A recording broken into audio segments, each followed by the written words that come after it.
Subscribe to our YouTube channel and press the bell icon to get the latest updates.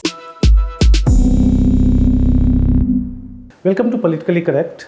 In this episode, I will talk about the new central team of the BJP constituted by President JP Nadda on the weekend, and why I start getting a sense that probably the BJP is developing Congress syndrome, if you can say that. But before I come to that, I have an appeal to make to you. Good journalism requires support from good people like you. The print is not behind the paywall. So please subscribe to the print and support good journalism. On our website, on the print website, you get links for our overseas viewers and domestic viewers. Please subscribe to the print. Coming to the subject of discussion, why I am saying, or why I am getting a feeling that the BJP is developing this Congress syndrome. We have talked about it at length in previous episodes. Look, the kind of things that you have been witnessing in the Congress, like centralization of power, that high commandist culture, the attempts by the central leadership to run down regional leaders, regional mass leaders, which has started during Indira Gandhi's time and has continued till now. We have been seeing that in the BJP of late, and the new list adds to that, somehow adds to that feeling now. Look at the list. Now, there are so many turncoats and losers. Now, turncoats in particular, because the BJP usually it's an ideology-driven party, and you don't really see, or you haven't really seen people coming from other parties, the defectors or turncoats, getting plum positions in the organisational hierarchy. So we have seen since 2014, we have seen a stream of politicians from different parties joining the BJP. Some of them were given some ministerial berths, mostly in the states. But within the organisation, you haven't really seen many of them going up the ladder. But in this case, you see out of 12 national vice presidents who were appointed by JP Nadda, at least 5 are those defectors or political turncoats. Let me give you the names. You have Baijan J. Panda, but Baijan J. Panda switched over to the BJP earlier.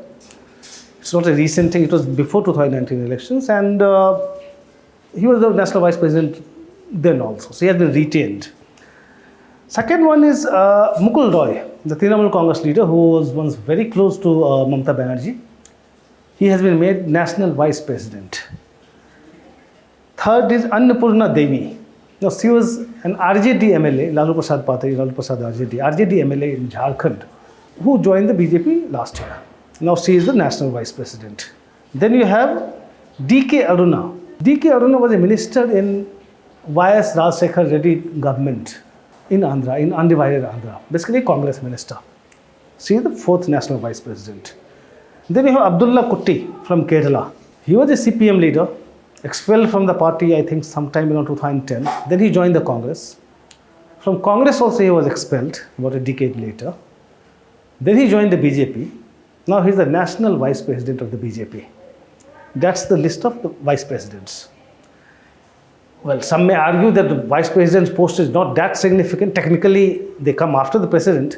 But in terms of the clout that the party office bearers have, it's basically the general secretaries who wield the real clout.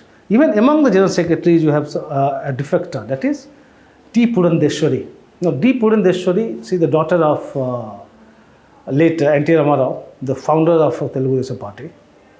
Now, she joined electoral politics in 2004 as a Congress candidate, and she remained a minister in Manmohan Singh government all through the 2 terms. In 2014, she joined the BJP, contested the election, lost. Anyway, I'll come to the losers. After turncoats, once I'm done with turncoats, I'm looking at the list. Then you have Gaurav Bhatia.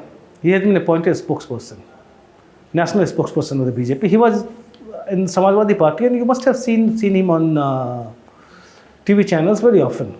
Now he'll speak for the BJP. Then you have Tom Vadakkan, close aide of the Nehru Gandhi family, who was there in the Congress for decades.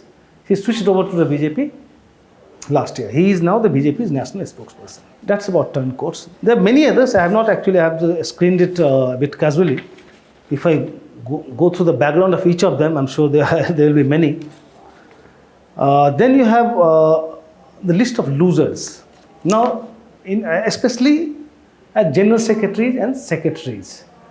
Now, general secretary in a party, general secretary or secretaries, general secretaries are very powerful. They are given charge of states.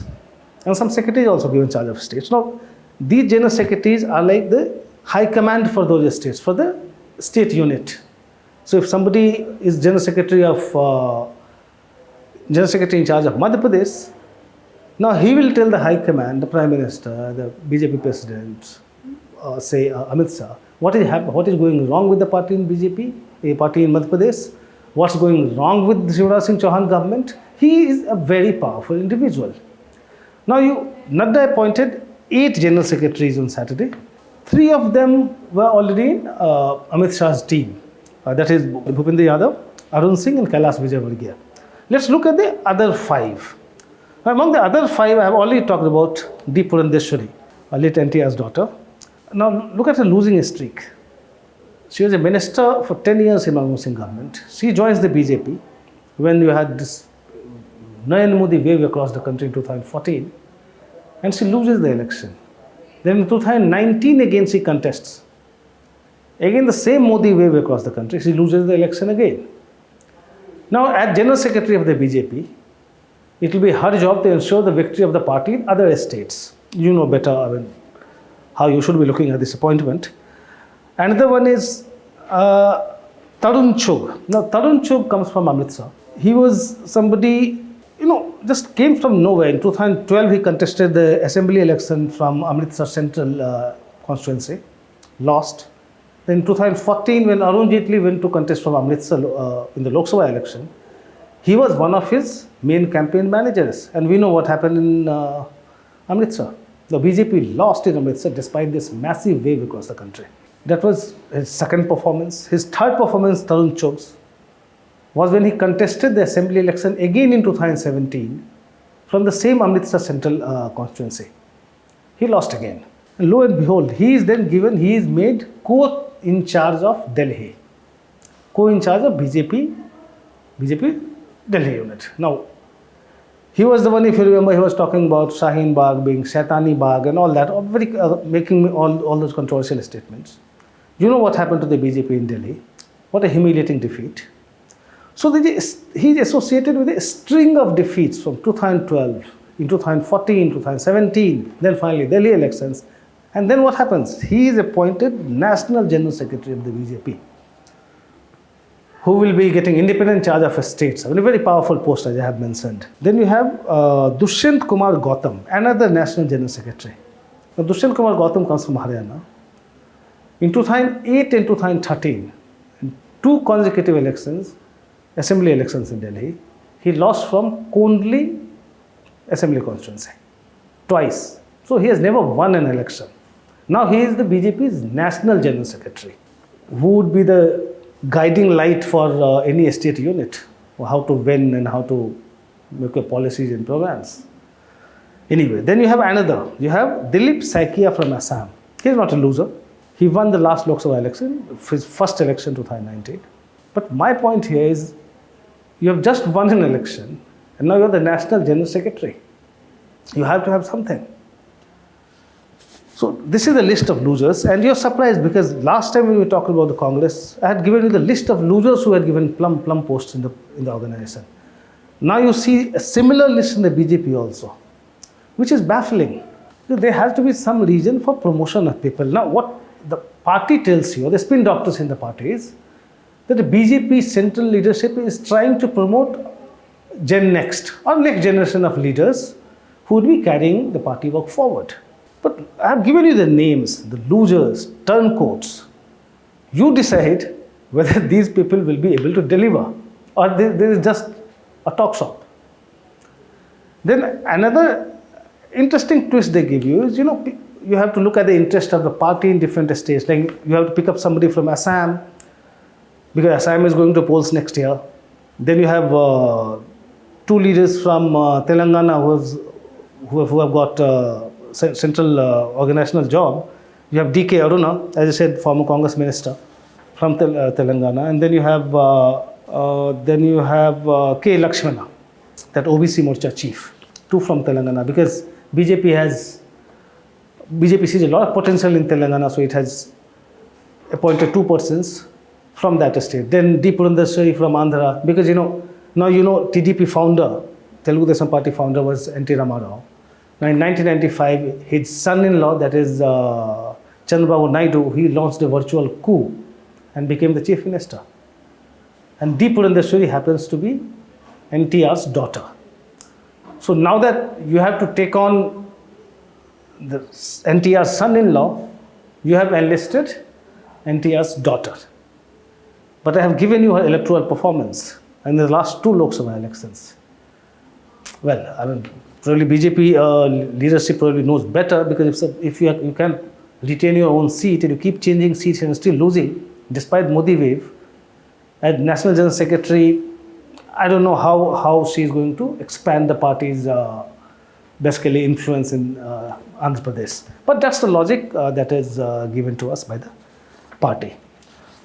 What is interesting is, I'm sure because in terms of the organizational reshuffle of the BJP, a few other things have been talked about, and I'll just take a minute each on them. But it's about Ram Madhav, for instance, a very powerful, high-profile general secretary who comes from the RSS. He has been dropped as general secretary. And generally, if you see reports, they are very dismissive that, he fell out with the central, with the high command and he has been removed. But that's not my understanding. He is very close to RSS chief Mohan Bhagwat. Every time Bhagwat comes to Delhi, it's Ram Madhav who actually gets diplomats, big diplomats, to actually go and have an audience with Bhagwat. He is somebody who has been known in, international circuit in terms of, his... He has been talking on behalf of the party on foreign policy from different international forums. So I don't really think he's going away. If at all, he may even find a place in the cabinet whenever the reshuffle happens. That's about Ram Madhav. Then let's talk about, why we are making or giving so much emphasis on the party reshuffle.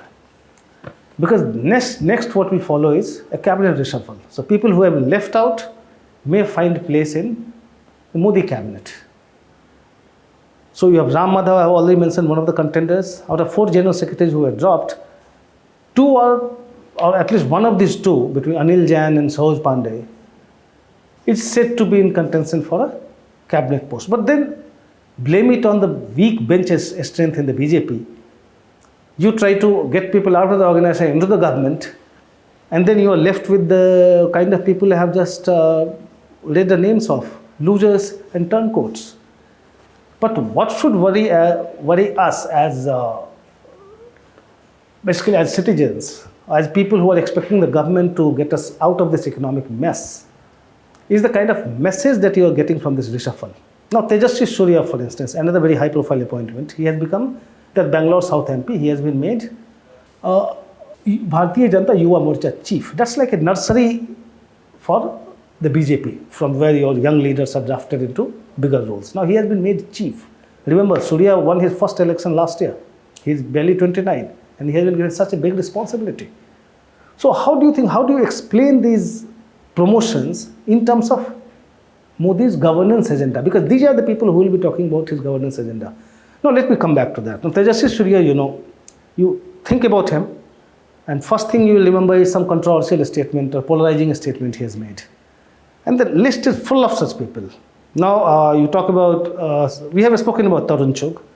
Now Tarun Chugh was somebody who suddenly came to our notice when he said Shaheen Bagh was Shahdani Bagh, and we will not allow Delhi to turn into Syria. I'm not going to get into the politics behind Shaheen Bagh or what happened. I'm not talking about the merits or demerits of the entire anti-CA campaign.